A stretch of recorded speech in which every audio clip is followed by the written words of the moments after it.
Bom dia, pessoal. Meu nome é Deise, né? Sou fellow do segundo ano de geriatria e hoje eu vou apresentar um artigo que foi publicado no Jornal Europeu de Farmácia Clínica em 2021, sobre os efeitos, então, da trazodona na cognição humana, uma revisão sistemática. E o artigo começa falando, então, que a trazodona é uma droga muito antiga que foi aprovada aí para o tratamento da depressão pelo FDA desde 1960. No entanto, ela é usada ainda como off-label no tratamento de agitação, insônia, ansiedade, na demência de Alzheimer, assim como na esquizofrenia, bulimia, no abuso de substâncias, fibromialgia e transtorno de estresse pós-traumático. E é já do nosso conhecimento, né, que a gente usa muito essa droga para controle dos BPSDs nos pacientes com demência. E esse artigo ele vem trazer para a gente um novo mecanismo de ação da trazodona, um efeito na via da resposta proteica desdobrada, chamada via UPR, né, que resulta aí com um aumento de serotonina na fenda sináptica, e ele fala que vai melhorar então o sono, prevenindo então a superativação dessa via UPR, né, que ocorre aí nas doenças neurodegenerativas. E aí, então, a trazodona, ela pode ser vista, então, como uma droga promissora. Pode ser que no futuro ela seja, então, um tratamento modificador aí de doenças neurodegenerativas em humanos. O objetivo do trabalho foi, então, avaliar os efeitos da trazodona na cognição humana, se há ou não evidências no uso dessa medicação para doenças neurodegenerativas. Os métodos utilizados foi realizada então uma revisão sistemática que avaliou então os efeitos da trazodona na cognição. Através então de intervenção, seja com a trazodona, seja com terapias comportamentais, né, associada como higiene do sono, né, mas a intervenção que foi feita foi no mínimo com 25 miligramas de trazodona, porque eles viram que essa droga, essa dose é uma dose mínima usada para produzir efeitos na prática clínica. E a cognição, ela foi avaliada através de testes objetivos, como Mini-Mental, MoCA, Quem é Quem, memória de curto prazo, memória de longo prazo, teste de aprendizagem de palavras. Eu nem coloquei todos os testes, porque foram infinitos testes objetivos que eles avaliaram. Foi realizada, então, uma busca no Medline, na Cochrane e na Web of Science, e o resultado foi dividido em três categorias: nenhum efeito, então, da trazodona sobre a cognição, né? Não melhorou nem prejudicou. Um efeito positivo com melhora da cognição ou até mesmo um retardo de um declínio cognitivo mais tardio. E um efeito, ou então um efeito negativo, ou seja, não alterou em nada. As características do estudo, né? Foi realizada, então, uma análise qualitativa dessa revisão e no final ficaram-se, então, 16 estudos, sendo 4 observacionais e 12 estudos experimentais. Desses estudos, né, ficaram 8.656 participantes, sendo que alguns estudos tinham um N muito pequeno. Esse N variou aí de 8 a 6.798 pessoas. A amostra, né, continha adultos acima de 18 anos, saudáveis ou com comorbidades, como insônia, depressão, DA, DFT e até mesmo com doenças ateroscleróticas cerebrovasculares. Os estudos, então, foram realizados então com diversos desenhos. Tinha coorte retrospectiva, coorte prospectiva, ensaio clínico randomizado, ensaio clínico não randomizado, né? E aí, como eu já falei, a intervenção foi com trazodona, a dose variou lá de 25 a 400 miligramas, né? Em algum braço de estudo tinha do outro lado pessoas que usavam medicamentos psicotrópicos como a mirtazapina, o haloperidol, a buspirona, zolpidem, benzodiazepínicos, assim como teve estudo que comparou a trazodona com o placebo e outros que não usavam nenhuma medicação. Aqui eu coloquei uma tabela, né, com a característica dos estudos para poder expressar melhor aqui. Então aí, por exemplo, tem esse autor aí, o Wang et al., ele avaliou então os efeitos da trazodona na qualidade do sono e na função cognitiva de pacientes que tinham então doença aterosclerótica cerebral de pequenos vasos, né? Foi um estudo que durou 4 anos, né? A população tinha em torno de 40 a 70 anos. Foi um estudo randomizado, duplo cego e controlado, usou então a intervenção com a trazodona e em comparação com o placebo. E o desfecho primário foi que teve aumento, então, aí da pontuação quando foi refeito o MOCA. Esse teve um efeito positivo, no entanto, uma amostra apenas de 40 pessoas. Esse outro autor aqui, que foi um dos principais estudos, né, que é o Burke et al., ele foi um dos principais estudos, por quê? Porque ele durou 13 anos e ele teve 8.043 participantes, também com resultado positivo, e ainda a população era um pouco mais idosa, né, de 71, mais ou menos 9 anos. Então, sobre os efeitos da trazodona na cognição, os estudos mostraram que 4 tiveram um efeito negativo, 5 com efeito positivo e 7 com nenhum efeito. Os que tiveram um efeito negativo mostrou que teve uma piora da cognição e motora e um declínio de memória de curto prazo. E os estudos que tiveram, então, melhora na cognição e redução desse declínio cognitivo mostrou uma melhora da concentração, das habilidades de recordação. Ele conseguiu melhorar a insônia, né? E os scores, então, de recordação do MoCA em comparação com o nível basal aumentaram. Outros efeitos também da trazodona foi mostrado nesse estudo. A maioria dos estudos demonstrou que os efeitos também podiam ser vistos em outros domínios além da função cognitiva, como, por exemplo, a melhora do sono, seja ele na eficiência, na porcentagem do sono, ou até mesmo na redução do despertar noturno. Mostrou também que ele reduz a agitação em pacientes com doenças neurodegenerativas, ou seja, com BPSDs, né? E que ele melhora, então, os sintomas da depressão e que ele pode causar ainda um modesto comprometimento no equilíbrio e na resistência muscular do braço. E falou ainda que ele não afeta o desempenho de voluntários saudáveis na direção de veículos. Os efeitos adversos no estudo, né, ele não foi demonstrado em todos os estudos que foram feitos. Apenas em 5 mostrou os efeitos colaterais. A princípio foram efeitos colaterais bem tolerados, né, e que não encontrou nenhuma diferença entre os efeitos adversos do grupo trazodona e placebo. Foram relatados, então, fadiga, tontura, hipotensão, extremidades frias e visão turva. Os efeitos adversos mais inaceitáveis que foram vistos não foram no grupo da trazodona, e sim no grupo que estava usando o haloperidol. E o efeito foi agitação, fazendo com que as pessoas, então, desistissem aí desse estudo. A discussão desse artigo, ela vem mostrar para a gente, então, esse mecanismo de ação através dessa via UPR, né? Um mecanismo que foi descrito que até então eu não conhecia, né? E que, na verdade, ele fala sobre isso porque quando nas doenças neurodegenerativas nós temos então proteínas que são mal dobradas, né? Que essa é a via das proteínas mal dobradas. E, no entanto, quando ocorre essas proteínas, né, mal dobradas, tem-se uma ruptura aí da homeostase proteica através de um estresse oxidativo do retículo endoplasmático, levando então à desregulação dessa via, formando aqui nesse lado aqui direito, né, as doenças neurodegenerativas. E aí então a trazodona vem aqui e impede aí esse complexo ternário, né, e aumenta aí as taxas de serotonina na fenda sináptica, permite que ocorra então a tradução das proteínas, alterando, né, para essa via aqui do lado esquerdo, permitindo então que restaure aí essa síntese proteica. E ele fala que vai ter um aumento de memória, prevenindo então a neurodegeneração em camundongos.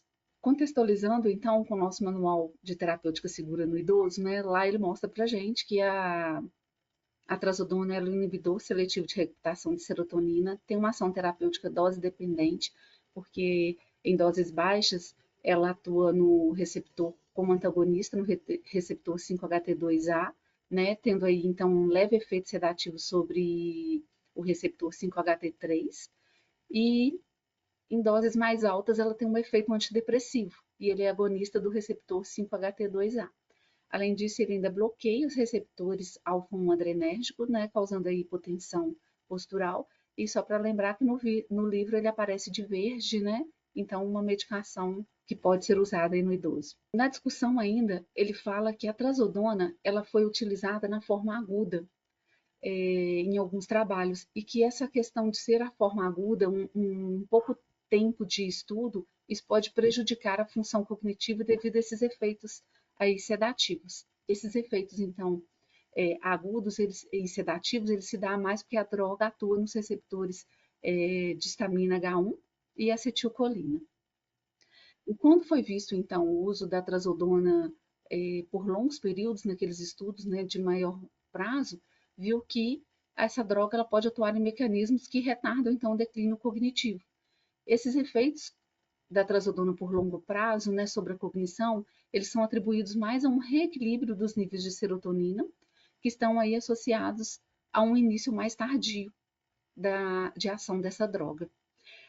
O efeito da trazodona, então, sobre a cognição foi visto que ela não é dose dependente, tanto nos estudos que tiveram efeito negativo, positivo ou sem efeito, né, foi visto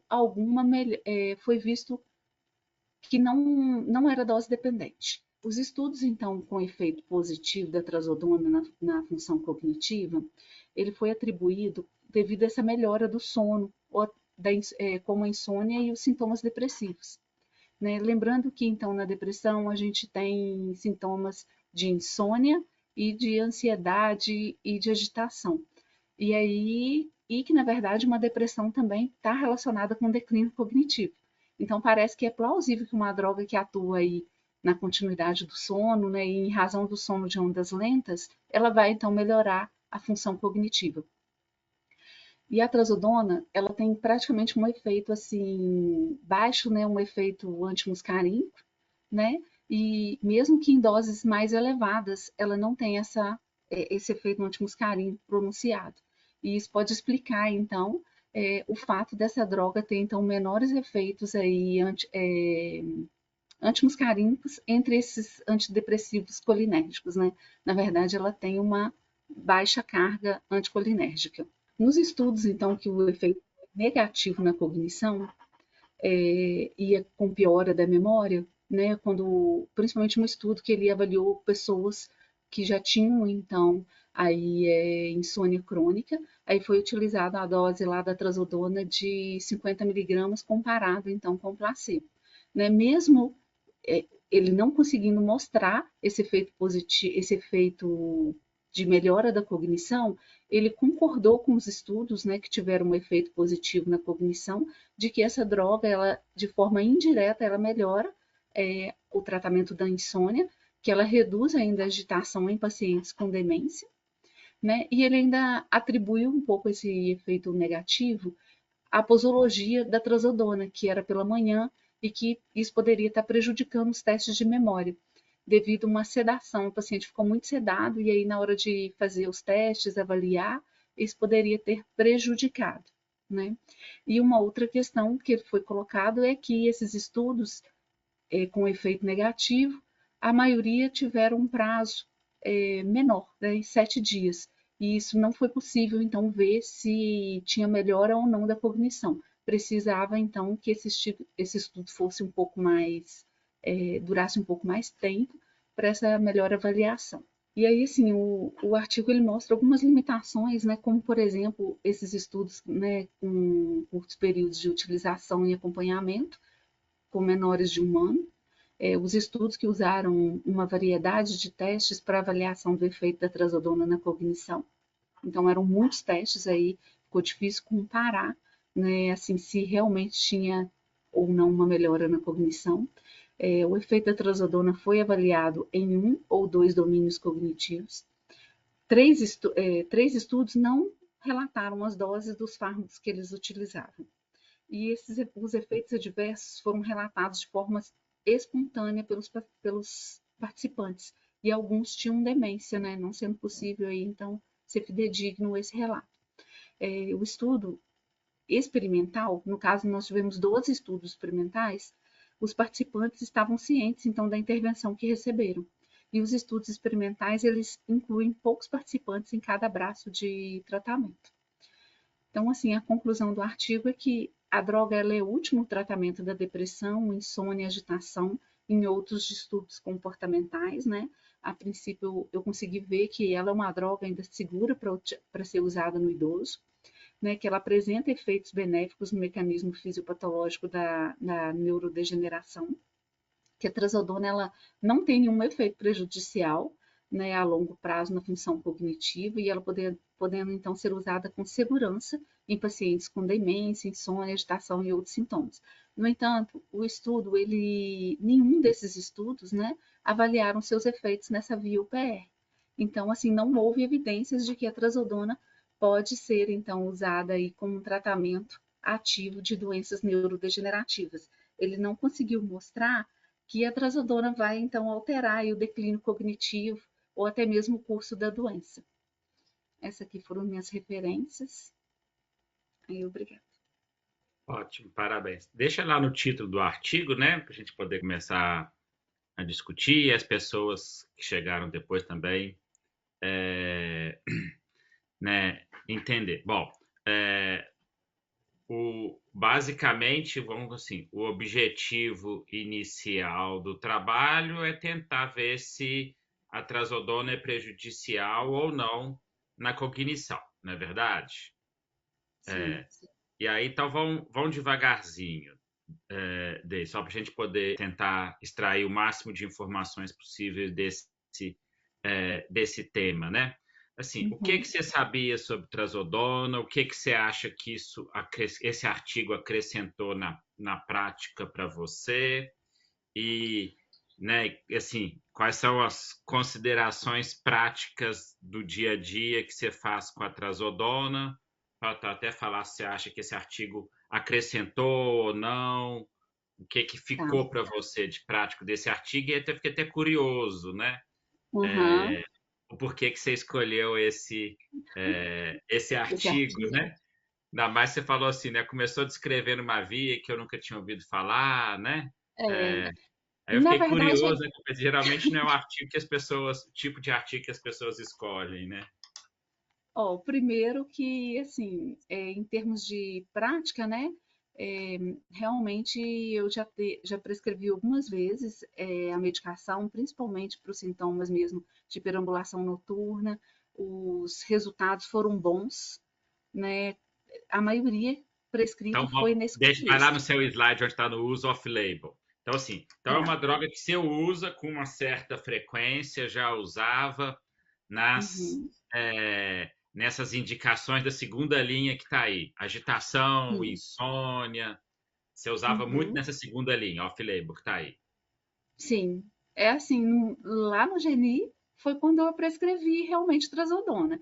E Uhum, as prescrições foram todas nessa linha mesmo, sabe? uhum. E tiveram bons resultados. Eu posso falar assim que 100% dos pacientes que eu tenho certeza que tomaram medicação, que foi administrada direitinho, voltaram com bons resultados da Então, é uma trazodona. droga que você viu usando muito no Geni, usou para, né, para esses quadros, e você usou de Uhum. forma aguda, crônica, esses bons resultados? Como é que foram? Eu vou falar assim que foi mais ou menos uns 6 meses, 4 a 6 meses. Uhum. Não teve nenhum retorno breve desses pacientes, não, Tá. certo? E vamos aproveitar, então Então, vamos assim, aproveitar e nós vamos indo e voltando na sua apresentação, tá? Então vai lá para o tá. slide do Blue Book. Então você usava muito no Geni, então uma droga que você Uhum. começou a usar no Geni, usou para essas Ah, tá. indicações, inclusive Aqui. que a literatura colocou no slide Aham. lá do Blue Book, né? Você trouxe que Ah, sim. tá de verdinho, não é isso? Isso, isso. Tá de Aham. verdinho para nós significa dizer o quê? Que ele tem baixa carga anticolinérgica, ou que ele é bom, ele pode ser usado no idoso sem, digamos assim, é uma droga que tem bons efeitos para o idoso e é liberada para ser usado no idoso. Então vamos colocar assim, uma droga que a gente julga numa Uhum, avaliação, lógico que subjetiva, mas amparada e guiada pelas evidências que a gente tem, é que é uma droga que o perfil de eficácia e segurança dela seja um perfil favorável para os pacientes idosos, né? sim. Quando você falou de segurança, o artigo também traz, né, essa Uhum, relação de ser uma droga segura pelo fato de ter uma baixa carga anticolinérgica, né, uma carga anticolinérgica muito modesta, não é verdade? uhum, E do ponto de vista de cognição, qual que é a importância para nós e qual que é o benefício de saber que ela tem uma baixa carga anticolinérgica? Que ela não vai estar piorando aí o declínio cognitivo, né, trazendo, digamos assim, confusão mental, né, e até mesmo piorar os quadros de demência, pelo contrário, né, tanto é que o artigo, ele, ele tenta, né, mostrar para a gente que essa droga poderia ser até promissora e retardar o declínio cognitivo. Uhum. É, acho ótimo. E aí eu pedi para você poder voltar nesse slide do Blue Book, né? Porque tá aí Uhum, né? Você colocou, né? Quem quiser conferir vai ver que tá lá de verdinho, né? uhum, Então seria uma droga com perfil de segurança interessante, né? Que a gente recomendaria, né? Que as pessoas conhecessem, utilizassem, entre aspas, ganhasse a mão. Mas aí eu gostaria de chamar a atenção, né? Que a gente acha que a gente não pode esquecer disso que você está escrevendo, que tá aí, que você copiou, né, que está escrito aí no seu slide, né? Bloqueio dos uhum, receptores alfa-1 adrenérgicos, né? Por causa da uhum, hipotensão postural e porque, principalmente porque um dos casos ou das indicações que você colocou são em pacientes que a gente, pelas informações que você deu, eu posso inferir que a probabilidade deles ser frágeis é grande e um paciente sim, frágil tem mais chance de ser hipotensão postural, então é uma droga com perfil bom, mas uhum, não se esquecer que a gente teria que ficar muito atento em relação à nesses hipotensão pacientes, né? postural, né? Então, ótimo. Uhum, Vamos voltar lá para o início do trabalho. Então, uma droga verdinha, uma droga boa, uma droga que, a princípio, tem seu perfil interessante, não atrapalha a, né, a cognição, entre aspas, por não ter um efeito anticolinérgico. E aí esse trabalho caminha para uma outra linha ainda. Se talvez ele pudesse ter um efeito benéfico na uhum, fisiopatologia das doenças neurodegenerativas. E lógico, uhum. em linhas gerais, que nem eu sei explicar essas vias, não sou expert, não, né? É, sempre quando aparece uma viazinha assim, a gente vai consultar para saber onde é que ela está inserida ou não. O que ficou para você da plausibilidade biológica, da maneira muito genérica, muito simples, desse possível mecanismo de ação que pudesse talvez ter um mecanismo positivo na fisiopatologia das doenças? Olha, o que eu, assim, consegui enxergar é que realmente, em termos de insônia e de depressão, todos esses, né, esses sintomas podem levar realmente a um declínio cognitivo. Uhum, E essa medicação, ela consegue tratar, então, a insônia e a depressão de uma forma, com uma bastante eficácia, né? Foi isso que ele mostrou pra gente. Então, parece que se, né, as doenças neurodegenerativas que estão aí cursando com esses sintomas, pode ser que realmente no futuro a gente tenha aí essas descobertas, não sei. Ele não conseguiu provar isso, mas é. foi interessante a teoria, assim, de talvez realmente ser uma droga promissora. Eu acho que talvez esse ponto que você colocou, acho que é o segundo ponto que eu queria mencionar, que talvez seja uma Uhum, coisa que é uma limitação que ele traz, né, que está nas informações, talvez um elemento confundidor. Quando eu perguntei do que ficou da teoria, da plausibilidade, eu acho que a uhum, plausibilidade que talvez a gente tivesse que lembrar de uma maneira muito simples, muito genérica, talvez vocês já devem ter visto e lembrado um slide do Edgar, onde ele coloca que as doenças neurodegenerativas podem ser, entre aspas, classificadas em função do problema proteico delas ou de proteína que está acumulando, aí, né, que é um termozinho que se criou uns anos atrás, das proteinopatias, né? Então teria as beta-amiloides proteinopatias, proteínas que estão acumulando, ó, quando tem acúmulo de proteínas que envolve, né, beta-amiloide, daria, né, uma determinada doença, como a gente tem várias outras, acumula alfa-sinucleína, e aí a gente tem as alfa-sinucleinopatias, aí vai para Parkinson, Levy, né? Então, eu acho que o ponto que ele traz, e aí se quiser colocar lá onde ele Uma cita discussão, né? nessas vias das proteínas, né, que tem alterações da conformação e do PERC. É, Uhum, então, acho que talvez o ponto que a gente tem que lembrar é que nas doenças neurodegenerativas e nas doenças degenerativas de maneira geral, a gente tem as proteínas, se elas saírem de conformação, se elas começarem a se agrupar, essas coisas todas, elas podem ter efeitos deletérios, né? Daí as proteinopatias. E daí a uhum, existência de mecanismos que a gente tem para, vamos colocar assim, controlar. Aí, ó, o Edgar até já colocou aí, ó, proteinopatias neurodegenerativas para controlar essa questão desse, vamos colocar assim, desse envelopamento, dessas dobras, desses misfolding das proteínas e só lembrar um pouquinho, a gente tem, né, então, um retículo endoplasmático, né, aquelas proteínas que estão todas uhum, agrupadazinhas no citoplasma, ligando o núcleo com o citosol, que faz o transporte proteico, que ali está muito onde está muito ligado, onde tem esses sistemas próprios para poder fazer essas dobras das proteínas, reconhecer as proteínas que estão alteradas e vamos colocar assim, os estresses agudos que o corpo passa, ou crônico, influenciam o retículo endoplasmático e faz com que essas proteínas se alterem, né? E essa via que ele colocou no artigo é justamente essa via que está no retículo endoplasmático. E ele coloca. Então, acho que o primeiro aspecto importante é ter uma lógica, né? Está acumulando uhum, proteína, está agindo nessas vias. E a lógica é maior porque ansiedade, depressão e distúrbios do sono fazem essas proteínas se alterarem, e a gente sabe então que uma depressão, estresse, várias dessas outras respostas podem aumentar ou não o acúmulo dessas proteínas. Então, se tiver alguma coisa que está agindo nessa via, pode reduzir. Então, uma lógica de ter, entre aspas, um efeito neuroprotetor, mesmo fazendo várias inferências, existe, né? Então, acho que esse foi o ponto de partida do trabalho. Só que você trouxe um outro aspecto que é a limitação do trabalho, que é muito importante, né?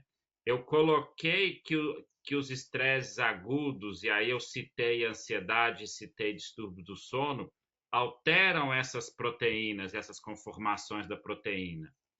E aí, quando você vai lá naquele artigo que é o principal e fala que o efeito foi positivo, mas que não consegue provar se foi da trazodona ou não, eu uhum, concordo plenamente, né? Porque se o distúrbio do sono crônico também traz esses problemas e você vê que nos últimos anos, na última década, a gente fala muito dos problemas do sono, né? Afetando várias, não só qualidade de vida, mas várias coisas, inclusive prejuízos futuros, né, como esse, faz sentido falar que se eu estou tratando o distúrbio do sono, eu estou melhorando a longo prazo tudo isso. E eu acho que talvez essa seja a grande limitação do trabalho, né? Ele começa querendo ver em artigos que não foram feitos para poder falar que a trazodona tem um efeito neuroprotetor ou não, tentar mostrar que ela é neuroprotetora. Isso ele não mostrou, mas vamos colocar assim, plantou uma semente que poderia continuar. Mas do ponto de vista prático, Daisy, se você está falando que é uma droga verdinha lá no Blue Book para nós, com perfil bom, no principal trabalho de longo prazo, de 8 anos, que envolveu um grupo grande de pacientes que foram usados com a trazodona, teve resultado positivo na cognição, do ponto de vista prático, saber se foi da trazodona ou do controle do distúrbio do sono faz diferença para você? não. Eu, assim, eu entendo que, assim, é, faz diferença no caso do artigo dele querer provar, né? Mas quando eu vou prescrever uma medicação e o paciente volta com um bom resultado, para mim não vai fazer, digamos assim, diferença, né? O Eu acho importante que vai ser o resultado final. é, eu acho que talvez essa seja uma mensagem que, apesar de o artigo não querer, entre aspas, trazer uma questão prática, né, porque ele não tinha poder para isso, mas eu acho que ele traz uma coisa interessante, né, que é se a gente sabe que esses pacientes com esses transtornos que não são tratados, isso pode influenciar negativamente num processo degenerativo a longo prazo. E se eu Uhum. estou tratando com a trazodona, e se o efeito é da trazodona, o efeito é da remissão ou controle do problema de base, ou se o efeito é um somatório do medicamento mais o controle da condição, e ele ter um efeito a longo prazo interessante nesse aspecto, eu acho que reforça o verdinho da utilização da medicação, né? Apesar de não poder chegar na conclusão de que veio, reforça, eu acho que reforça o verdinho, né? Eu acho Uhum. que o que ficou para mim da mensagem desse artigo é, olha, acho que era um salto muito grande e talvez até uma certa forçação de barra querer colocar que ela é neuroprotetora e sair expandindo o uso, né? Uhum. Acho que sinalizou, colocou, mas acho que está longe de falar que é neuroprotetora e sair colocando, né, ela, mudando ela de rol para outros locais. Acho que aí está meio longe para isso. Mas do Uhum. ponto de vista prático, né, que eu acho que é o momento que a gente está aqui, né, geriatria aplicada à prática clínica, da prática clínica, saber que ela tem esse perfil verde, tomar cuidado com a hipotensão, principalmente nesses pacientes, e ter uma revisão que mostra, né, com todas as limitações, que parece ter, né, um grupo de trabalhos mostrando efeitos a longo prazo positivos na cognição, ainda mais considerando que a gente tem que tratar esses pacientes, né? Eu acho que é interessante nesse aspecto, né? Então, eu acho que reforça um pouquinho a questão prática. Acho que não pode comprar a ideia de que é neuroprotetor e sair utilizando com essa finalidade, mas nos dá uma tranquilidade de estar utilizando, sabendo que mesmo a longo prazo tem efeitos positivos, né? Porque a gente poderia estar iludido em achar que está melhorando a insônia, melhorando a agitação, melhorando esse problema, esses quadros, entre aspas, é, agudos ou de curta duração do paciente, está trazendo um malefício a longo prazo, né? Então, acho que esse trabalho de 8 anos, esses foram 16, não é isso? Trabalhos que juntos deram resultados positivos, não foram? Acho que Na traz verdade, essa. foram 16 estudos, mas eu vi que 5 tiveram um resultado positivo, né? Uhum. E, Acho e, que desse, é. e o maior deles foi positivo, não é? Do que ele de oito Sim, anos, essas coisas, né? isso. Então, Aham. eu acho que ele traz um pouco de, assim, uma segurançazinha a mais, que é uma droga que a gente vai, né, de interessante para a gente poder utilizar, conhecer, né? Então, assim, o que fica para mim desse artigo é isso, né? Não sei se ficou alguma outra coisa diferente para você a mais ou para algum outro colega que olhou, que viu. Ó, você até perguntou por que que eu escolhi o artigo. Eu acho que o título ele é muito chamativo, né? Que em relação assim, um efeito protetor na cognição, nossa, deixa eu ver de que se trata, né? Todo E mundo quer aí realmente proteger, né? é, na verdade fica assim uma expectativa grande, mas Maior do que a enfim, eu entrega, né? esperava mais. Mas se tivesse também alguma coisa, eu acho que a gente já teria até estudado aqui, né? Com certeza. Foi mais para a gente ver a linha que foi desenvolvido mesmo, né? E mas assim, o que ficou para mim, primeiro que esse artigo eu achei interessante que ele tem a população idosa, né? Ele abordou Uhum. aí dentro dessa amostra tinham vários idosos e ainda com comorbidades, idosos lá no centro de Alzheimer que foram testados, e tudo mais. Então, achei isso interessante. E aí eu consegui também perceber que ele é seguro e que a gente pode continuar usando dessa forma mesmo para tratar esses BPSDs que a gente já vem É. prescrevendo. Você falando de seguro lembrou, até me fez lembrar da outra pergunta que eu queria te fazer, né? Porque quando a Uhum, gente coloca quer ver, a gente é a balança de eficácia e segurança, né? uhum, Então a gente sempre fica olhando as revisões sistemáticas para poder ver se é efetivo, se é bom, e aí muitas vezes também esquece de ver que a gente pode estar agrupando efeitos deletérios e acabar enxergando coisas que a gente não enxergaria. uhum, Especificamente aos efeitos adversos, efeitos colaterais, a problemas da trazodona.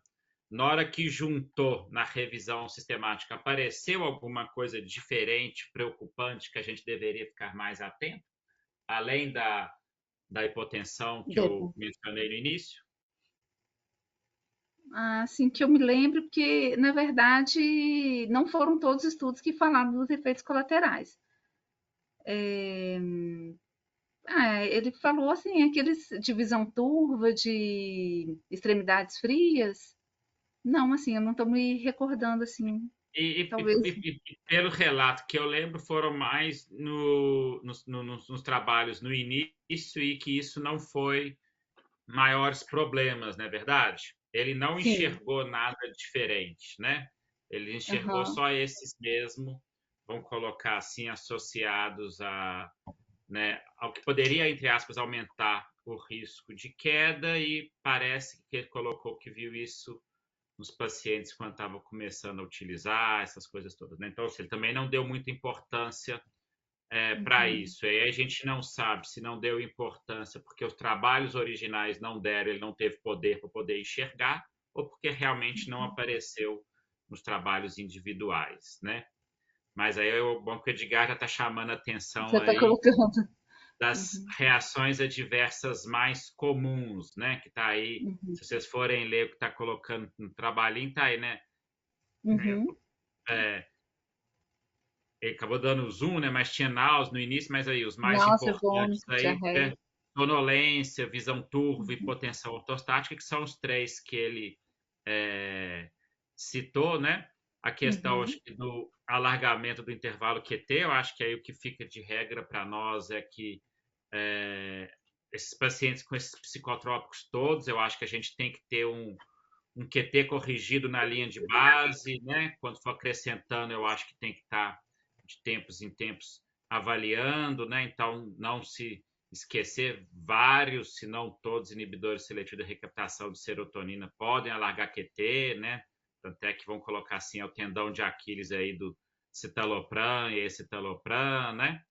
Mas eu, sem dúvida nenhuma, o que me chama mais atenção, que eu acho que merece a gente monitorar de perto, é realmente a hipotensão ortostática, porque ela é dinâmica, né?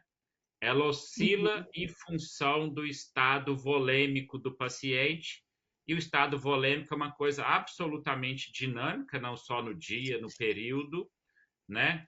E eu acho que isso é uma coisa que tem que orientar os pacientes, né? Então, quando eu falo orientar e saber, é mesmo para quem não tem sintoma, quando for levantar durante a noite, ficar atento, né?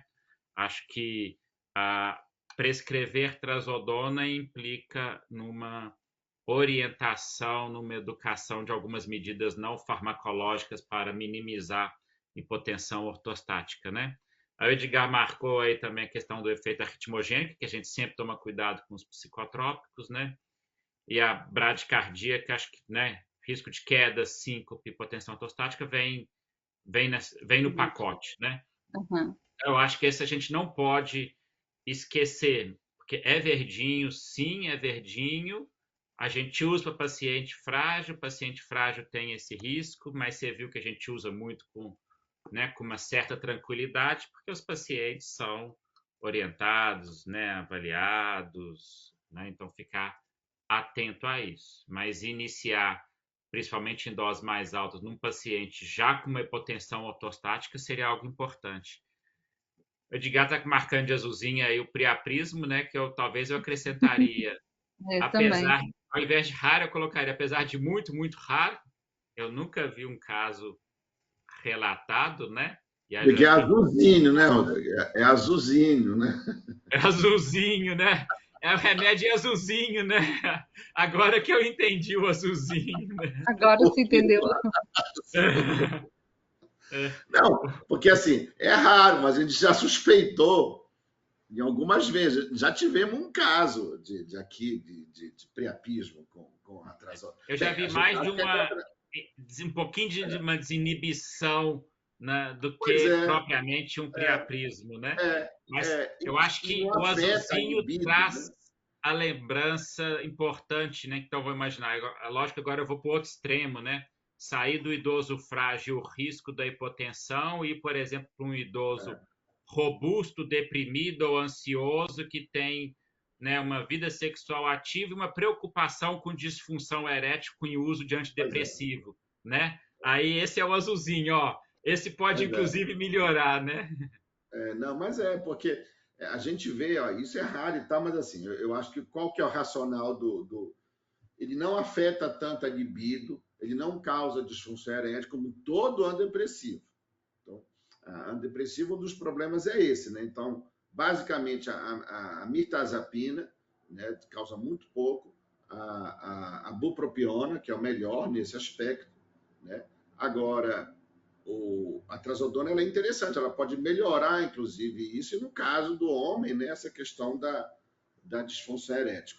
Eu falo isso porque a urologia usa com uma certa frequência a trazodona assim, né, usa assim, né, é uma coisa empírica, mas é um lado positivo e contrário dos outros, né? Dos outros. Agora, acho que aqui que é importante refletir, acho que a Daisy colocou isso, que ninguém usa a trazodona como antidepressivo, né, Rodrigo? Então, é interessante, né? Ele foi aprovado para antidepressivo. Ninguém usa como antidepressivo, né? A gente usa mesmo, né, a grande indicação dele da trazodona é realmente sintoma comportamental e psicológico da demência. E dentro desse grupo, o grupo da insônia, do comportamento noturno, né? Então, é à noite que eu quero o efeito dele por conta do efeito sedativo. É muito interessante, né? A gente sempre, o Blue Book, né? Eu sempre fiz questão de colocar. Ó, tem até uma aluna que estava querendo saber cadê o PDF do Blue Book. Olha que absurdo, PDF. Não, é um livro, não terá PDF. E vocês vão ganhar, tá, gente? O Blue Book é o kit de geriatria. Ganhar não, vocês vão comprar, né? Ninguém ganha nada. Mas, enfim, o mecanismo de ação dele é um mecanismo de ação muito interessante da trazodona. E toda vez que a gente fala em dose sedativa, de imediato lembra efeito negativo na cognição, né? Pois é. Então, ter efeito positivo ou neutro, só de ser neutro já é bom bastante, né? Já é bom, já está ótimo, exatamente. Então, você vê que, apesar dele ser... Eu confesso para vocês que eu não sei o grupo que ele pertence, né? Quer dizer, se é um inibidor de recaptação ou se é um tricíclico. Ele tem muita coisa de tricíclico, que é o efeito antistaminérgico, que é o que a gente quer, né? Que é o efeito que vai melhorar o sono, né? E o efeito, e o bloqueador alfa-adrenérgico, que é o que dá hipotensão, né?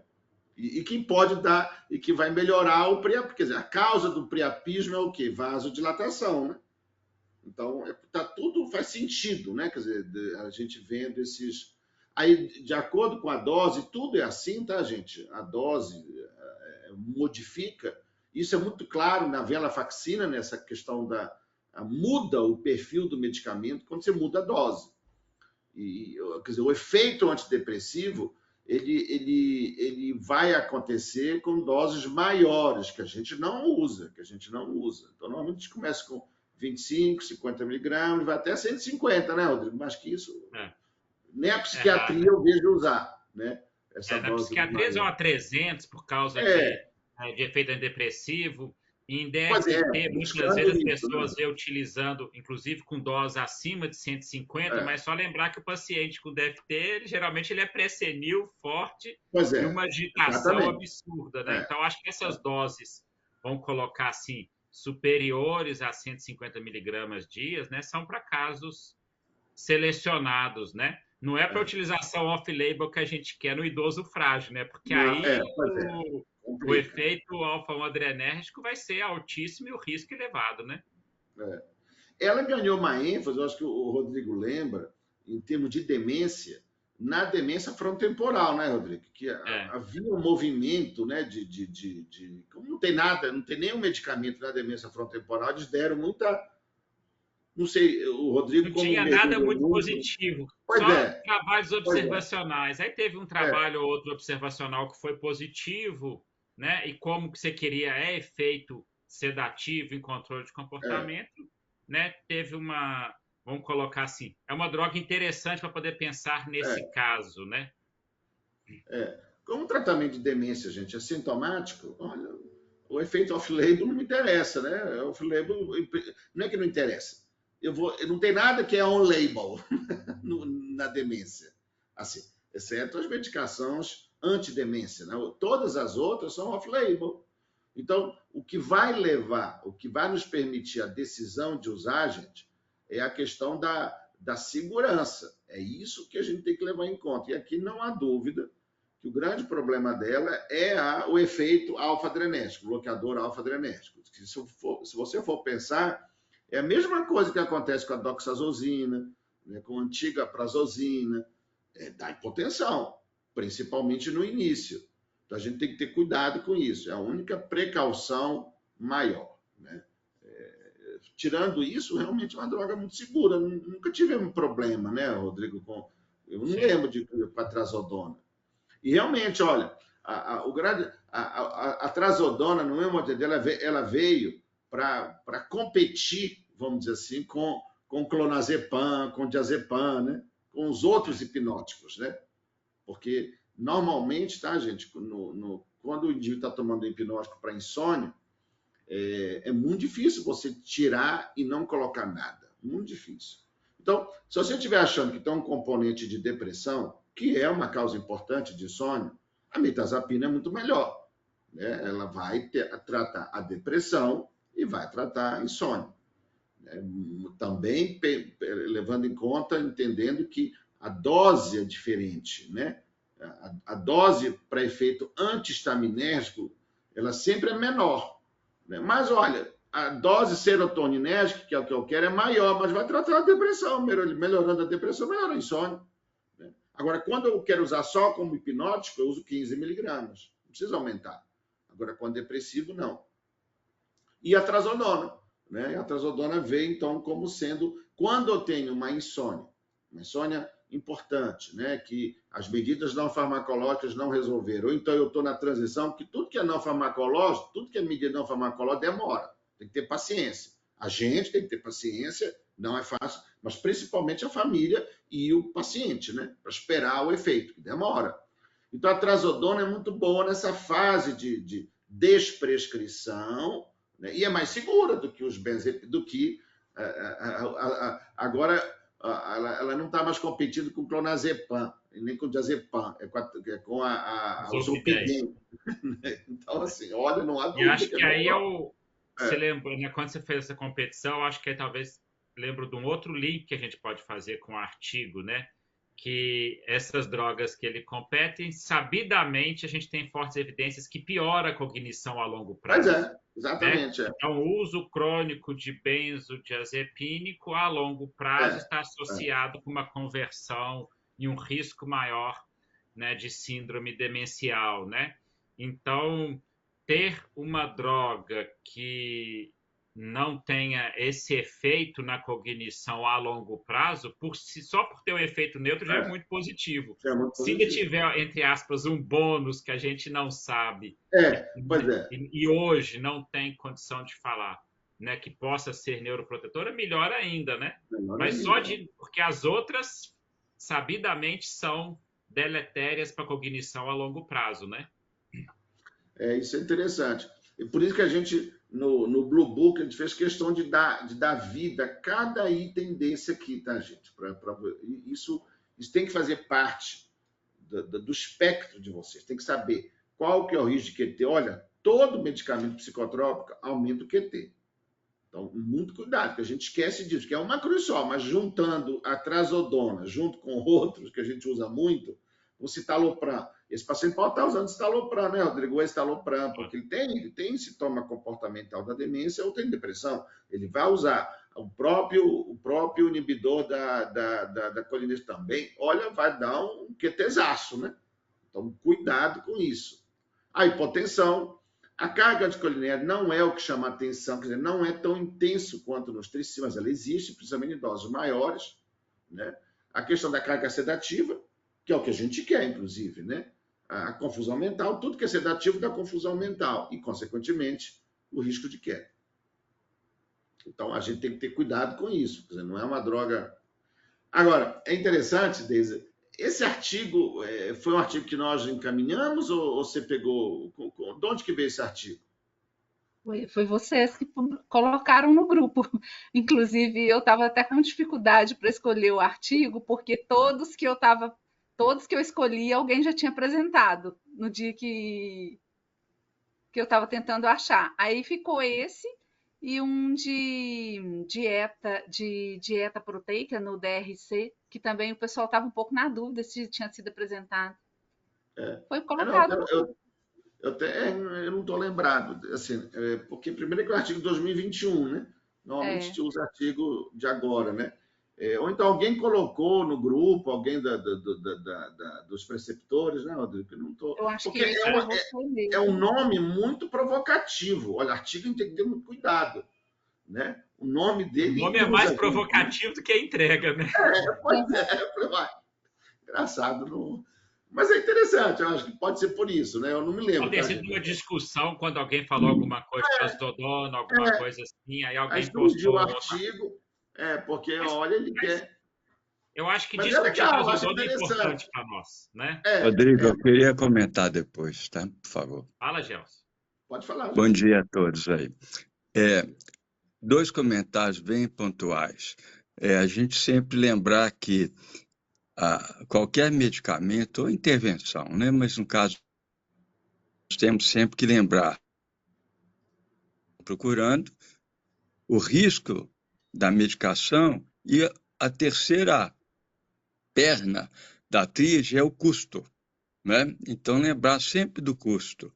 E nesse caso, como a maior parte dos medicamentos antidepressivos, né, o preço é um preço bem acessível, é um preço relativamente baixo, portanto, o acesso financeiro ao medicamento é semelhante aos outros e o benefício e os riscos já foram discutidos. Então, esse é um primeiro ponto que eu quis comentar, que é um custo baixo.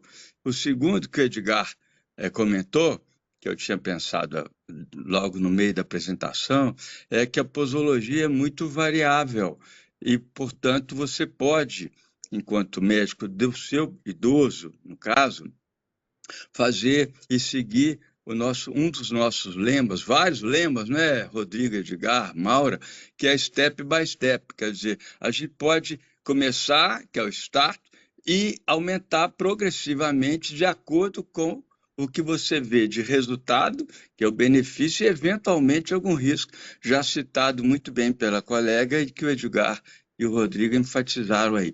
Então, a gente pode progredir, embora nós, não psiquiatras, né, pelo menos o que a gente discute, ouve nessas reuniões, discussões de caso, a gente não passa de 150. Eu não vejo alguém não psiquiatra prescrever mais que 150, mas a gente vê pacientes em tratamento psiquiátrico com até 300 miligramas. Recentemente eu vi uma paciente, mas a dose de 50 a 150, uma vez que o comprimido de 150 ele tem 2 ranhuras, então ele permite a gente dividir em 3 de 50. Então esse é o segundo comentário que eu quis fazer, que é essa possibilidade de progressão seguida pela observação do paciente no seu consultório, na casa ou mesmo numa LPI. São esses 2 itens aí, viu? Que eu queria acrescentar. O Edgar já comentou da posologia, o que só dá ênfase. E eu queria trazer para vocês um outro dado que é interessante, né, que a gente... a geriatria é muito legal, tá, gente? Uma coisa, né, vira uma loucura, né? É aquele quadro que eu escrevo, né? Aquilo que é a cabeça do geriatra, né? Completamente sem noção. Por isso que não sobra espaço para o cabelo, né, Rodrigo? Então, a cabeça fica tão queima, aí cai tudo. Então, olha, a grande revisão, vamos dizer, o guideline de insônia, né, da Sociedade Americana de Sono, isso é um mini curso que está lá, tá, ó, vocês todos já têm acesso aos mini cursos. Lá na parte, não sei qual módulo, mas é o módulo de insônia, tem toda essa aula aqui de insônia. E aí tem várias coisas, tipos de insônia, é muito legal, ficou uma síntese muito bacana que a gente fez. E aí entra lá, né, como que a gente atua, né, na parte farmacêutica. Esse é o sonho de consumo de todo médico, né, de todo paciente, né? Qual medicamento que eu vou usar, né? Então aqui a gente faz uma discussão de todos, né? Justifica qual o racional da melatonina e das medicações que atuam na circuitaria, né, vamos dizer, indutora da vigília.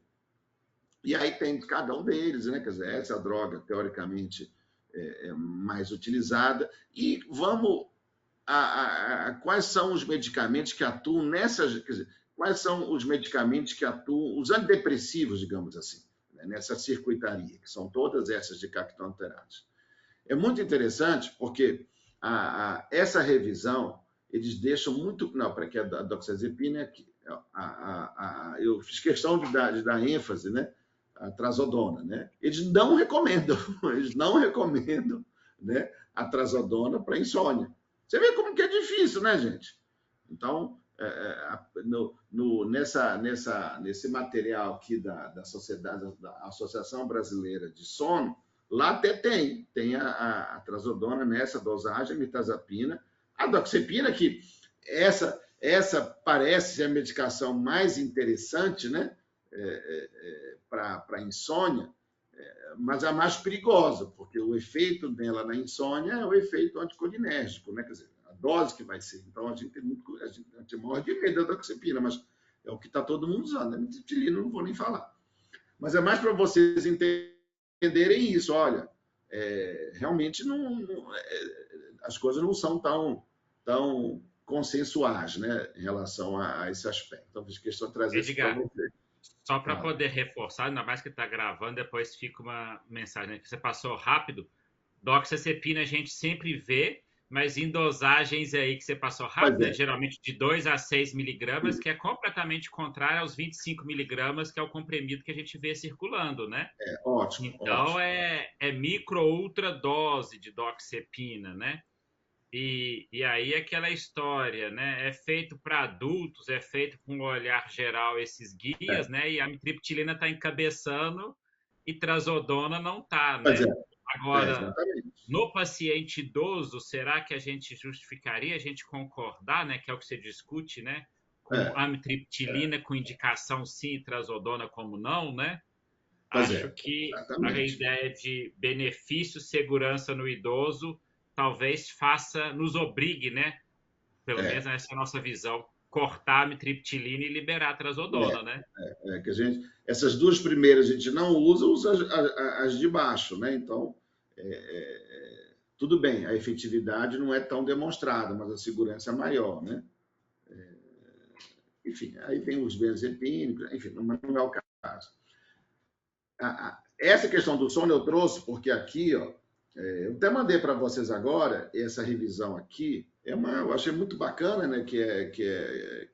Primeiro tem foco no idoso, né? Não é no Alzheimer, né? Quer dizer, tem foco na pessoa. Deixa eu aumentar aqui. Então, dá para ver. Então, eu mandei para vocês, desde a parte que a gente viu, né? Dos biomarcadores, né? A gente teve essa aula recente, né? Faz uma revisão muito, muito bacana, né? E aqui, o Rodrigo lembra bem, né, Rodrigo? Aquele trabalho do Lancet, né, das estratégias preventivas, não falava nada de sono, né, Rodrigo? Naquela época, em 2021, não sei. E realmente, Sim, não há sim. dúvida, né? Lá era o argumento que o autor colocou, que o sono, o transtorno do sono estava misturado nas outras coisas, né? Na depressão, estava misturado até na hipertensão e diabetes, mas esquisito, achei estranho o argumento, né? Mas realmente não há dúvida que temos essa questão do sono. Aqui são as estratégias, tá, gente, que previnem ou que você tem que avaliar para ver, vamos dizer assim, a saúde cerebral, digamos assim, né? E o sono é inquestionavelmente um dado importante, mas, né? Então aqui é legal, achei bonitinho, achei que fez uma síntese muito boa. E para não esquecer disso aqui também, que é outro artigo que eu mandei para vocês, por isso que geriatria, a gente tem realmente um movimento enorme. Olha o problema que a gente tem, a prevalência de... É interessante, né, Rodrigo? Até hoje eu sinto que as pessoas não valorizam ainda a hipotensão ortostática. Ainda é uma coisa menor, assim, né? E a gente vê com muita frequência, né? Esse artigo aqui, que eu mandei para vocês também, eu acho muito legal, é a hipotensão pós-prandial, tá, gente? Essa de cá, olha o que ele coloca aqui. Ele colocou uma prevalência de até 40% de hipotensão pós-prandial. Então, isso é muito... Então, o que quero falar para vocês é o seguinte, olha, a trazodona vai agravar isso aqui, né? Vai piorar. Então, observe, é uma prevalência realmente que é assustadora, tá, gente, de hipotensão pós-prandial. Quer dizer, é o grande momento que você tem um desvio, né, do débito cardíaco para o intestino e não sobra para o cérebro, né? E se você tiver uma droga alfa-adrenérgica, aí vira um problema, né? Vira uma queda depois do almoço de domingo, né? Que é o que a gente vê com muita frequência, tá, gente? O almoço domingo tem vários problemas.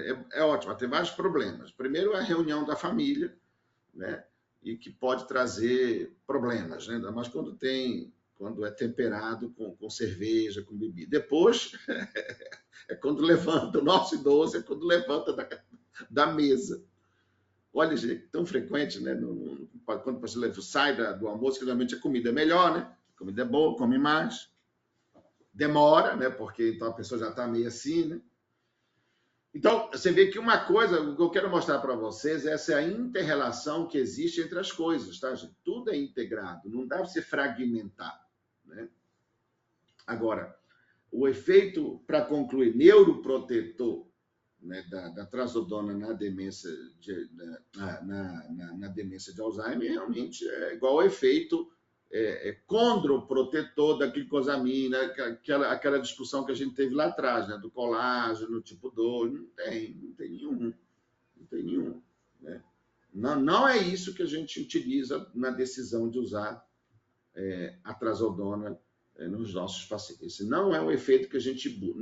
Não que a gente não busca, tá? A gente não pensa nisso. Isso não é um parâmetro que a gente utiliza na escolha. A escolha é realmente baseada no sintoma comportamental. Ô, gente, eu gostaria que vocês ligassem a câmera, né, gente? Então, né, Rodrigo? Olha, eu estou ficando mais impaciente com isso. Eu estou piorando. Daqui a pouco eu vou obrigar a deixar a câmera ligada. Porque não é possível, eu não vejo vocês, olha. Vou fazer uma provocação para vocês, né? Vocês acham que tem diferença prescrever para esse uso que o Edgar falou? Vocês prescrevem mais a de liberação controlada de 150 com comprimido bisucado, igual o Gelson colocou? Ou vocês acham que deveria ser só a de 50 miligramas de liberação rápida, antiga, que tem, né? É a mesma droga, mudou só o comprimido, e aí minha pergunta é se vocês acham que muda ou não a indicação, cuidado. Deixa eu só mostrar aqui as formulações, tá, gente, que tem. Então, nós temos esses comprimidos revestidos, né, que é sucado, de 50 e 100 miligramas, e tem um de liberação prolongada, que é de 150 miligramas, que tem o duplo vinco, ou seja, o duplo sucado. Engraçado, né? Vinco, nome feio, esse tem de vinco. Tem alguém da farmácia aí? O residente da farmácia, para explicar para os colegas qual a diferença aqui? Porque nós temos que envolver também o pessoal da farmácia. né, para nos ajudar, né, a entender isso melhor, né? Algum residente, a Soraya não está aqui, mas tem algum residente aí. E aí, gente, o que vocês acham da pergunta do Rodrigo? Eu acho que o de liberação, Thiago, eu acho que o de liberação lenta vai diminuir os efeitos colaterais, não? Assim, eu estou falando lento. Mas não sei também se o efeito que você prefere de uma sedação, de liberação lenta, se perpetuaria por mais tempo. Isso que eu talvez dessa indução do sono. Mas os efeitos colaterais da medicação diminuiriam com a medicação de liberação lenta. Esse é o racional, né, Tiago, da coisa. Toda medicação de liberação lenta, ela quer evitar exatamente o pico de dose, né? Que é onde você pode ter mais problema, né? Que é quando você pode ter mais problema. E aí? Alguém tem alguma outra? O que você acha, Dinei? Como que você faz? Eu tenho uma dúvida. Ah, perdão. Depois eu falo. Depois Não, tá me ouvindo? Oh, Tá ouvindo? Então, lá no Geni eu sempre prescrevi a de liberação rápida mesmo, sabe? Nunca tive contato com a de liberação lenta. O meu receio é que, por ser liberação lenta, se no outro dia poderia ter algum efeito colateral mais intenso, por exemplo, da hipotensão ortostática sintomática no dia seguinte. também é um racional interessante, né? Ó, será que também vai prolongar o efeito colateral na manhã, né? Que é quando mais tem hipotensão ortostática? Até na quetiapina, né, a de 50 miligramas, que é a liberação lenta, pode ter um maior risco de ter esses efeitos aí ao longo do dia seguinte. Oi, Edgar, eu queria também dar uma palavrinha. Então, pode dar a palavrinha, Bruno. A diferença que eu vejo assim, na prática, eu acho que é mais da meia-vida da medicação, sabe? O Retard ele tem uma meia-vida mais prolongada, então você vai ter um perfil de tolerância melhor em doses mais altas, né? Então, se você for usar uma dose, por exemplo, 150 duas vezes ao dia como antidepressiva, você vai ter uma tolerância melhor. E o outro é mais indutor de sono, o Donarém, sem ser essa apresentação de liberação mais lenta, né? Exatamente. Quer dizer, esse é o outro racional, mas aí tem um problema lá que o Dinei colocou, mas também se prolonga, você leva para a manhã seguinte um efeito que a gente quer evitar, que é a hipotensão, porque durante a noite não tem problema, assim, quer dizer, sempre tem problema a hipotensão, mas a pessoa está deitada e dormindo. O problema é quando ela levanta para noctúria, né? Aí é um problema, mas, né? Tem isso. É para ser usada de dia, por exemplo, né? Ela tem uma tolerância melhor, por exemplo. Rodrigo Edgar, Dinei, um comentário, um parênteses. Nós temos que lembrar que cuidar do sono implica em conhecer, identificar e ter em mente os hábitos desse idoso e da sua família. Não é só o remédio. Então, se você tem um diagnóstico melhor dos hábitos, incluindo o sono e até mesmo a alimentação que o Edgar colocou aí, é verdade que é diurna, mas você pode pensar na melhor droga e na posologia, considerando esses hábitos. Dormir é muito mais do que deitar e apagar, e acordar de manhã, né? O nosso idoso é uma série de aspectos de hábitos ao longo do tempo, desde coisa evidente, que é o sujeito que dorme a tarde inteira e diz que não dorme à noite. Você vai dar trazodona para ele? Né? Até aquele, no outro extremo, que a gente vê raramente, né? Que tem a prática da atividade sexual à noite, com suas diversas implicações. E tem aquele que trabalha de manhã, idoso, precisa de acordar e produzir, e aquele que não tem hora nenhuma, ele acorda 10 horas, meio-dia.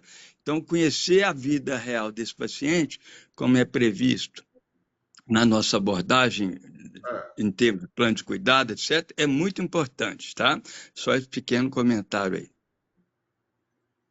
Aí tem aqui, quem que é? O Bruno. Você falou, né, Bruno? Tinha outra pessoa. Eu queria comentar também. Fala.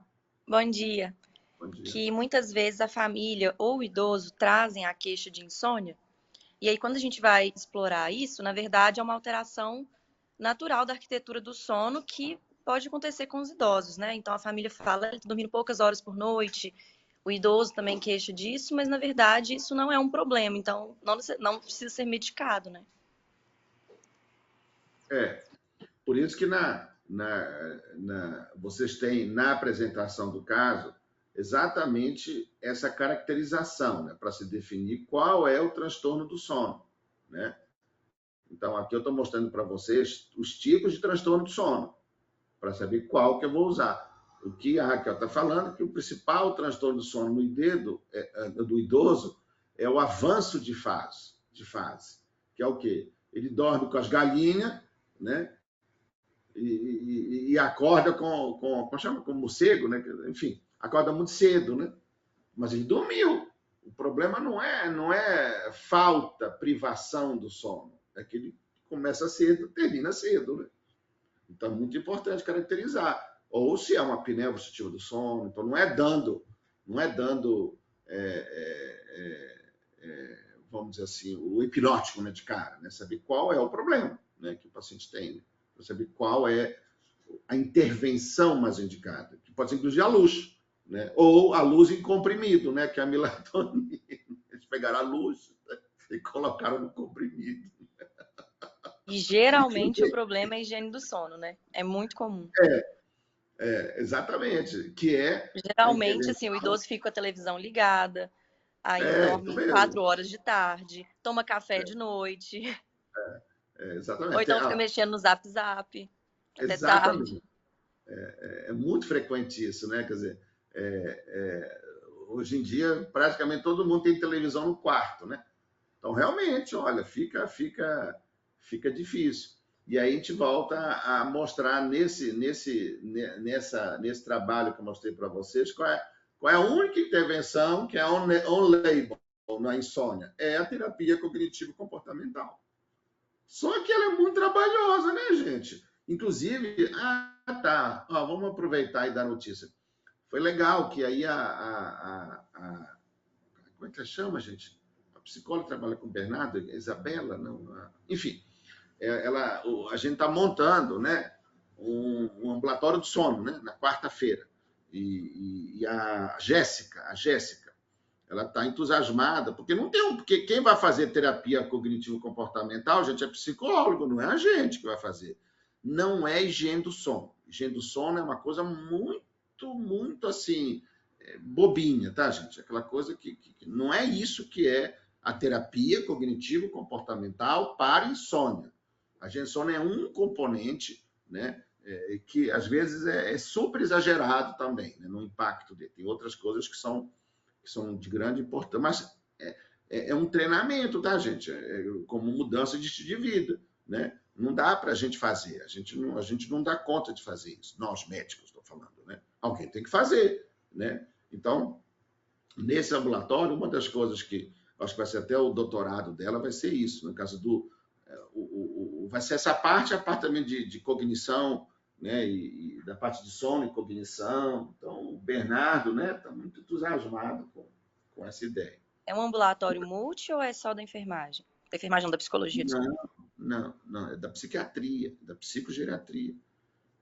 Entendi. É multi, né? É a psiquiatria, né? Vai ser. O problema é que o único dia que deu para fazer é quarta-feira de manhã, né?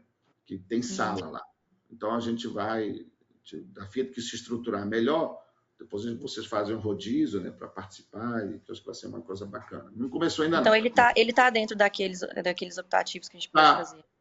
Acho que eu já tinha colocado lá, porque já tá tudo engatilhado, digamos assim, para começar, né? E quem sabe até a gente criar um laboratório, né, Rodrigo? Que é um problema. Por exemplo, olha, acho que é a solução, né? A polissonografia, né? O problema Tinha que ter no SUS, né? Nossa. Oi? Tinha que ter no SUS, faz muita falta. O problema é que o horário não é horário comercial, né, Raquel? Quer dizer, quem trabalha no ambulatório do sono tem um horário muito ruim de trabalho, né? Que é à noite. Então, é um inferno, né? Um negócio. E aí nós estamos fazendo parceria, né, com algumas clínicas do sono, umas que a gente tem um contato maior, que é o Odisseu, que é lá no Belvedere, que tem uma clínica do sono, que vocês podem fazer estágio lá para ver o exame, né? Para ver a lógica da polissonografia e tal, né? Então, é legal. Mas depois a gente vai ver isso com calma. Então, assim, só para lembrar, eu estava falando do kit. Então, vocês vão receber de livro físico, manual e terapia segura. Mas vocês que estão aqui podem me pedir, que eu vou ver se eu levo lá para o Geni, a arte da desprescrição, que eu tenho um livro físico ainda. Alguns. Por isso que eu não posso... ele está no que geriatria, mas no PDF, né? Não no livro físico que eu tenho ainda. O que mais, hein, gente? Alguém fala? Quem estava falando? Quem estava falando? Então, eu fiz uma pergunta que eu nem sei mais qual foi. Eu queria perguntar. Então vai lá, Ana Paula. Eu ia perguntar justamente o que ele discutiu sobre os efeitos anticolinérgicos, né?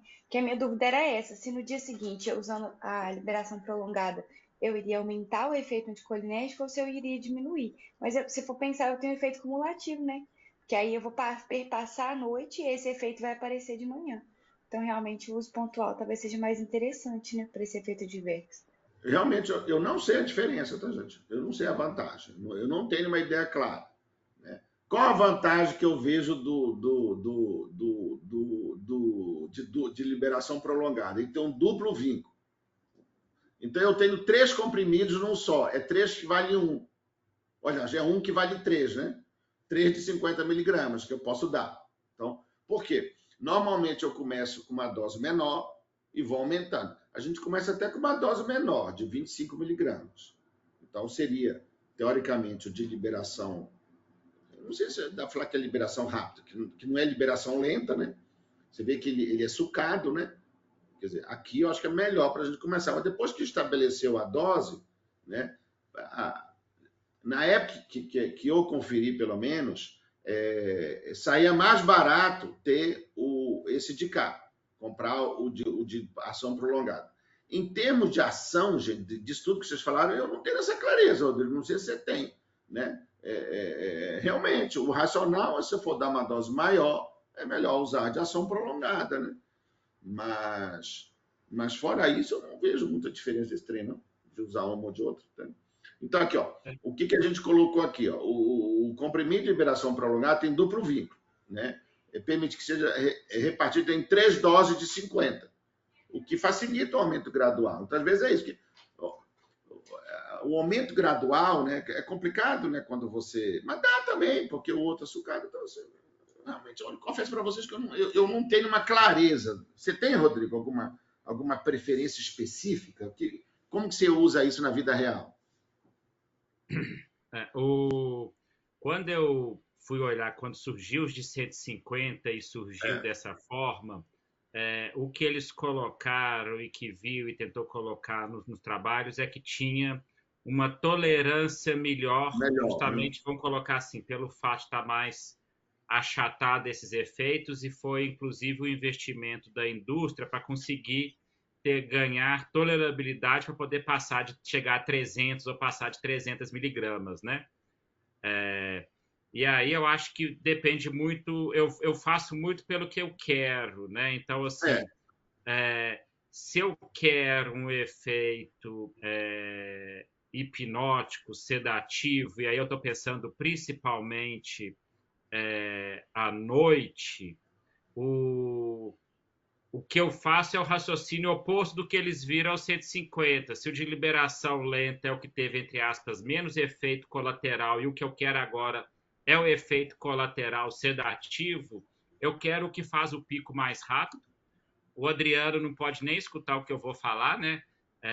Que o comprimido é revestido, mas no paciente frágil de 50 eu começo partindo no meio, muitas vezes, e consigo ver que o paciente tem indução de sono, essas coisas todas com de 25. Então, eu acho que para isso, para o efeito à noite, eu acho que é mais interessante. Uma outra coisa que eu acho que tem que levar em conta é que o comprimido revestido de 50 antigo do laboratório ainda tem apresentação com 60. E se você, mesmo não sendo correto, né, mesmo não sendo recomendado, acabando muitas vezes alguns pacientes partindo, dando 25 ou 50, o custo sai bem em conta, né? sai a preço de qualquer antidepressivo simplesinho que está Pois aí, é. né? Então, agora, num paciente com DFT, por exemplo, que eu quero um efeito ao longo do dia inteiro, legal. né? Aí, sem dúvida nenhuma, minha preferência por tolerabilidade é maior no de 150, né? Agora, você falar qual trabalho que tem que comprove isso, não tem. Tem o raciocínio contrário, que em doses altas, a tolerabilidade de 150 é maior do que a do outro. Legal. Então é isso, tá, gente? Eu acho que assim, tem tem vantagens e desvantagens. Tudo Eu fiz a perguntinha prática, mesmo não tendo nada teórico, porque eu acho que esse espaço aqui é um ambiente para a gente discutir as questõezinhas práticas, mesmo que vocês acham que sejam bobas. Eu não posso perguntar porque é boba, não. Eu acho que as perguntas bobas, práticas, entre aspas, né? Não tem pergunta boba. É o momento que vocês têm, né? Vou perguntar, então. Professores, minha dúvida é o seguinte. A trazodona, assim, é um antidepressivo, mas eu não sei se a minha amostra está muito viciada ou se realmente isso acontece. Mas eu nunca vejo ela sendo usada como primeira escolha para tratamento de depressão que também tenha alterações em sono. Por exemplo, a mirtazapina sempre é preferida, por exemplo, um inibidor seletivo. Quando que vocês escolhem de primeira a trazodona? Nunca. Ela não Porque ela sempre entra mais como um adjuvante, né? Quando o sono não tá. Farmacologicamente, mas ninguém usa, não existe. Eu acho que eu criaria uma situação, Edgar, que talvez para poder falar que toda regra tem exceção. Talvez o paciente do sexo masculino, igual eu falei, robusto, que a depressão não seja tão importante, seja uma coisa de leve a moderada, que esteja preocupado com a questão da disfunção erética, que assim, é uma demanda dele que ele já traga, né? Eu acho que aí pensaria nesse paciente, tentaria talvez chegar em doses mais altas, né? Mas se a prioridade é depressão, não vai ser a primeira escolha nossa. Porque eu sempre vejo a trazodona como um acessório, assim, já está usando um outro antidepressivo e o sono ainda está em linha e a trazodona entra como adjuvante, né? É isso mesmo. Que talvez o complemento seria, né? Sendo um acessório, um coadjuvante, algumas vezes, se o paciente está usando alguma outra droga, a insônia dele, principalmente inicial, persiste, né? Porque o antidepressivo melhora muito a insônia terminal, não é verdade? O hipnótico é melhor para... Né? Então, que já está com antidepressivo, a insônia inicial ainda persiste, com essas coisas todas, talvez possa ser um bom coadjuvante ao fazer doses altas de um só, né? Que é aquela historinha, né? É um antidepressivo só em doses altas ou usa mais de um, né? Em doses baixas, né? Sim.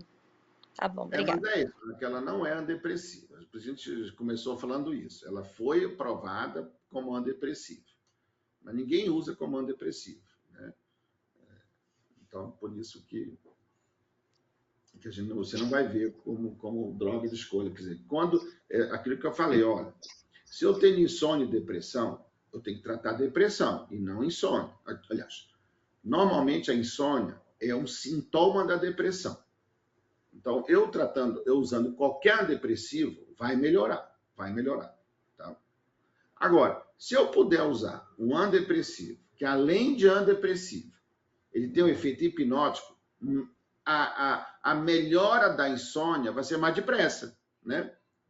Mas, por exemplo, olha, a sertralina, o citalopram, a venlafaxina vai melhorar a insônia do paciente com insônia secundária à depressão. Só que demora. Vai demorar 3 meses, 4 meses. Então, é melhor usar uma mirtazapina, né? De cara. Comece com ele, para poder já melhorar o sono, porque a melhora do sono é no início, porque a dose que tem efeito antihistaminético é mais baixa, que a dose que a gente começa mesmo, né? Então, por isso que tem um... Agora, tem um outro lado também, que não é tão raro, tá, gente? Vocês vão ver. Muita sedação, né, Rodrigo? Sonolência. Você não consegue usar. Você não consegue manter a família... Eu tive um paciente que ficou 3 dias dormindo, a família entrou em pânico, né, com a mirtazapina. Então, não é assim também tão maravilhoso, não. Cuidado, o excesso também é ruim. Não sei, né? Mas essa é a lógica, tá, Raquel, de uma coisa e de outra. Qual que é a sua experiência, Rafaela, com a trazodona? Professor, você não vai acreditar, mas eu já tomei trazodona. Uai, por que não vou acreditar? Qual o problema? Eu tive um período difícil durante a faculdade e eu tinha muita dificuldade de insônia de manutenção, sabe? Legal. Eu dormia bem, umas 3, 4 da manhã eu despertava, sabe? Ansiosa, né? Com problemas É. de controle da ansiedade, me despertava durante o sono. E aí eu tomei trazodona uns 6 meses. Realmente eu tomava o Donaren Retard, né? Tomava 1/3 do comprimido. Me ajudava bastante, mas realmente diminuía muito minha produtividade pela manhã, sabe? Porque estudante, né? A gente tem que acordar cedo É. e ir para aula. Então acabou que a gente fez a suspensão, né? Mas é uma ótima droga, realmente. Pelo menos foi no meu caso, né? Da experiência que eu já tive de ver pacientes usarem ou de fazer prescrição durante a residência de clínica, era mais como uma segunda droga, no sentido de que se a gente já estava com um bom efeito antidepressivo da primeira droga, seja uma sertralina, um escitalopram, até dependendo da faixa etária, a gente ainda tinha um residual de dificuldade de sono, que a mirtazapina às vezes não se encaixaria talvez pelo perfil de aumentar um pouco o apetite, né? E já era um idoso que já se alimentava bem. Então a gente começava com a trazodona de 50 miligramas mesmo, via se tinha uma adaptação. Então o que eu vejo mais de uso assim na minha prática mesmo é de ser um adjuvante, né? Na qualidade do sono aí do paciente. Principalmente para aqueles idosos que a gente vê que são pessoas que já não, pelo menos foi, né, dos casos que eu vi, que já eram pessoas que não dormiam bem ao longo da vida e que aí durante, né, a velhice, isso ficou mais exuberante, né? Então eu vejo mais nessa associação mesmo como um potencializador, né, desse efeito aí de sono. Mas como antidepressivo mesmo, para ser sincera, nunca vi ser usado, assim. Eu sei que teria que ser em doses mais altas, né, para a gente ter um efeito antidepressivo maior. Então, acho que a gente acabaria ganhando muito aí em evento adverso, né, da droga, em efeito colateral. Então, acho que talvez aí para nossa realidade seja melhor realmente como um adjuvante e deixar o efeito, né, que a gente prefere de outros antidepressivos atuarem para a gente melhorar o humor e o sono a gente melhora com a trazodona se for necessário, né? Ou outros, né? Às vezes a mirtazapina se encaixa melhor nessa situação. As meninas estão rindo de mim aqui, tá, professor? Porque eu contei para elas no início da aula que eu já tinha tomado trazodona e que eu amava trazodona. Eu Tá bom? percebi isso. Não adianta rir de mim, que eu vou botar vocês na roda também, tá, meninas? Tá vendo? Ela é fã. Experiência pessoal, né? Experiência pessoal. Experiência pessoal mesmo. Mas aí eu acho que é isso. Acho que a gente traz esse benefício dela aí como realmente um segundo remédio. E é interessante ver que vocês que estão vindo da clínica, né, já estão usando trazodona, né, Rodrigo? Ótimo. Né? Já foi uma grande evolução. Não é mais clonazepam, né? Não é mais Rivotril, diazepam. Exatamente. Sabe Com usar certeza. alguma coisa, nem Zolpidem. Porque a evolução é essa. Clonazepam. Depois, Zolpidem. Ou seja, não evoluiu nada. Exato. Então, hoje, assim, a gente consegue ter essas opções, né? Eu acho principalmente a mirta e a trazodona, que é melhorar o sono das pessoas sem ser com Zolpidem ou com benzodiazepínico. Então, assim, sem dúvidas, a gente está muito melhor do que em anos atrás, né, em relação a essas opções terapêuticas, né? Não tem nem comparação. Não, mas assim, a questão é essa, né, o Rafael? Não era porque não tinha, né? Sim. Uhum. Realmente, o benzepínico, ele foi complicado. É complicado, né? A trazodona foi engraçada, né, Edgar? Durante décadas, ela não tinha espaço, né? Ficava esquecida, né? Ela, seguramente, eu acredito que deve ter aí mais de 40 anos de mercado. Antes de eu entrar na geriatria, eu nunca tinha visto falar, usar ou prescrever, né? Você via no livro de farmaco, mas você não via ninguém usando e prescrevendo, né? Isso mesmo, né? É por isso que quando veio essa de formulação retardada, foi interessante, estão dando bola para a trazodona, até lançaram uma apresentação mais chique, né?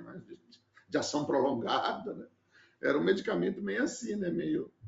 E até interessante, teve um trabalho que a Daisy colocou, né, comparando a trazodona com a haloperidol, para ver quem dava menos efeito. Não, olha, covardia, né? Também comparar com a haloperidol.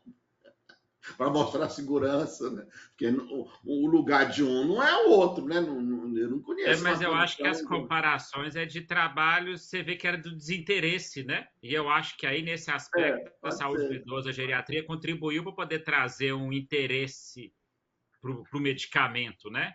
Eu acho que o próprio laboratório aqui no Brasil viu, porque viu a gente prescrevendo, utilizando, mostrando que tem espaço, né? Criando a necessidade, né? Chegou numa época, não sei se o Rodrigo vai concordar comigo, mas a impressão que eu tinha é que a trazodona era a droga de escolha para demência frontotemporal. Chegou a ter mais ou menos isso, não foi, Rodrigo? Estava nas entrelinhas. Ainda aparece lá como uma das primeiras drogas a ser consideradas. Pois é, estava nas entrelinhas. Pera lá, mas não, é uma droga sintomática, ué. Digamos que é uma demência frontotemporal, onde o que predomina é a apatia, né? Não tem nada a ver uma coisa com a outra. Como é que eu vou dar trazodona para esse indivíduo? Né? Então, é algo curioso, né? Quer dizer, como que realmente ela veio. E aí veio um interesse do laboratório tentando dar a ela um nicho, né? Mas eu acho que é uma medicação, acho que vocês aqui, todos vocês já usaram trazodona, não já? Dos residentes e fellows. Né, Raquel? Já usou? Já. Demais. Pois é, ué. Então eu acho que a gente usa muito, com muita frequência, né, Dinei? O Dinei também, que eu estou falando dos que estão com a câmera aberta. Usar ainda não, mas prescrever sim. Não! Sentiu o shade, tá, Dinei? A Rafaela é uma residente modelo. A única coisa que me preocupou na fala dela é que ela falou que quando era acadêmica, ela acordava cedo. E agora eu acordo mais cedo. Ela dorme até tarde. Vou conversar com o professor Marco Túlio. Uai, ele liberou o horário da manhã de vocês para poder... Conta para eu acordando 6 horas da manhã, que é mais cedo que eu acordava quando eu era acadêmica, né? Mas tudo bem. Hoje a gente é aquela escala, né, pessoal? A gente sofria porque não sabia o que a gente ainda tinha para sofrer, né? Eu falei assim, agora quem sabe eu vou fazer residência, né? Aí eu acordo mais cedo que eu acordava quando eu era acadêmica. Mas assim, o cansaço é maior, né? Então hoje eu bato na cama 9h30, 10 horas e o sono é o mesmo a noite inteira. Tem mais problema. E o sono continua muito, tá melhor do que estava quando era acadêmica, graças a Deus. Mas o que me ajudou muito foi realmente foi o que eu falei, né? Eu tinha um comportamento muito mais ansioso na época da faculdade. Então, isso controlado, hoje eu durmo infinitamente melhor. Durmo até demais, sem trazodona. Eu sei que então, quando você acabar a residência, você vai ver que sua vida vai ficar muito melhor. Vai melhorar demais. Vai sim. Vai melhorar uns 150 mil vezes, né? Porque aí eu vou ser dona da minha vida. Então, pensa, como que vai ser? Vai cedo. Nunca mais vai estudar, né, Rodrigo? Nunca. Estudar. Vai acabar a residência, eu nunca mais vou ter que ler um artigo quando chegar cansada do plantão, do consultório, nunca mais. Eu não vou inventar de fazer a terceira residência, ou uma pós, ou um fellow. Eu não vou inventar, não vou passar problema para minha vida. Nós temos que aprender com ela. Ela disse que vai ser dona da vida dela. Nós somos dona da nossa vida. Agora eu vou ser dona da minha vida e eu vou dormir menos, eu tenho certeza. Vocês vão ver. Isso é muito interessante. Olha, quanto mais tempo passa, mais coisas você faz. Você se organiza melhor. Com certeza. É isso, é uma questão de perspectiva, né? Exatamente. E a gente passa a dar conta, assim, né? É óbvio que a gente não pode se sobrecarregar, mas a gente passa a ter mais funções, dar conta de mais coisas e faz tudo caber na nossa vida num tempo do mesmo jeito, né? É maturidade, né, da vida, com certeza. A nossa função executiva vai melhorando, né? A gente vai conseguir conciliar, né, e organizar, planejar melhor o nosso tempo, né? Porque realmente, né, acaba que às vezes... Então é interessante, né? Muito Deixa eu bom. fazer uma última Ana, pergunta. pode falar, Ana Paula. A gente estava falando sobre os efeitos adversos, né? Eu vi náuseas e vômitos como um efeito adverso no início da medicação. Mas isso pode tender a se manter ou não é comum? Olha, tem alguns, a gente colocou aqui, porque, enfim, efeito adverso, onde náusea e vômito é um efeito adverso que realmente chama atenção. A gente tem que ficar atento, porque pode dar problema. No inibidor de closterase, isso é um problema, e pode impedir que ele use, e na levodopa. Os outros é aquela coisa, pode dar náusea e vômito. Sabe aquela coisa meio assim? Problema eu não vejo, né, Aqueles Rodrigo? efeitos comuns, né? Gerais. Todo medicamento pode dar. Todo medicamento de uso contínuo. Por exemplo, eu não sei se dá mais do que a sertralina, que dá muito isso também. Náusea e vômito, né? Sintoma dispéptico, né? Metformin talvez é meio chatinho também com esse trem de sintomas gastrointestinais altos e baixos, né? No caso da metformina. Né? Mas não é uma coisa que impede. Isso não. Entendi. E esses efeitos, tá? A grande questão, efeito colateral, reação adversa a medicamento, vai ter praticamente todos na fase inicial, ou seja, na primeira semana. Tá? Então, por isso que a gente tem que estar próximo do paciente quando a gente começa qualquer medicamento, tá, gente? Mas a maioria, mais de 90%, depois da primeira semana, isso desaparece. Né? E eu até aproveito, quando o paciente tem isso, eu vejo, olha, isso é bom sinal. É sinal que o medicamento está fazendo efeito no seu organismo. Entendeu? Então, para reforçar, vai ser, né? Claro que eu não falo em quem não está tendo, que não está fazendo efeito. Mas para ele não desistir do medicamento, se ele achar que não. Então, você vai lhe dar um efeito. Realmente não valoriza isso, não. Nesse caso aqui, não é um problema do dia a dia que a gente utiliza. Né? Eu também tenho uma dúvida. Porque assim, a gente está comentando mais do uso dele na agitação, insônia no idoso e tudo, mas eu também já vi que ele tem benefício na questão do controle da dor crônica, né? Principalmente, às vezes, dor neuropática, enfim. Geralmente, o benefício na prática, ele é positivo, assim, usa com esse intuito, ou ele é só mesmo um aditivo aí e um efeito secundário? Olha, Bruno, eu desconheço esse efeito. Não vejo isso como sendo... quer dizer, e nem relato, né? Dos psicotrópicos, dos antidepressivos. Olha, então vamos lá. Qualquer antidepressivo pode melhorar a dor crônica. Qualquer antidepressivo. Porque melhora a depressão, aumenta o limiar, né, da dor, digamos assim. Então, isso é inerente a qualquer antidepressivo. A trazodona a gente não usa como antidepressivo, a gente não tem esse efeito, a gente não tem essa finalidade. Né?